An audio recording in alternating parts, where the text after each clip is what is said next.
بسم اللہ الرحمن الرحیم۔ صحیح بخاری حدیث نمبر 8۔ نبی کریم صلی اللہ علیہ وآلہ وسلم نے ارشاد فرمایا کہ اسلام کی بنیاد 5 چیزوں پر قائم کی گئی ہے۔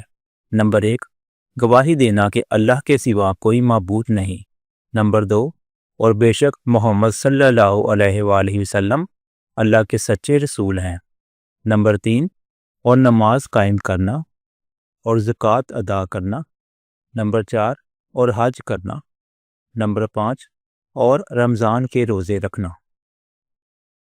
صحیح بخاری حدیث نمبر 9۔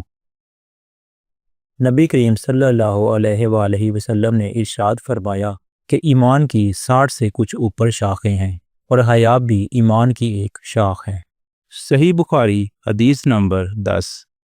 نبی کریم صلی اللہ علیہ وآلہ وسلم نے ارشاد فرمایا، مسلمان وہ ہے جس کی زبان اور ہاتھ سے مسلمان بچے رہیں، اور مہاجر وہ ہے جو ان کاموں کو چھوڑ دے جن سے اللہ نے منع فرمایا۔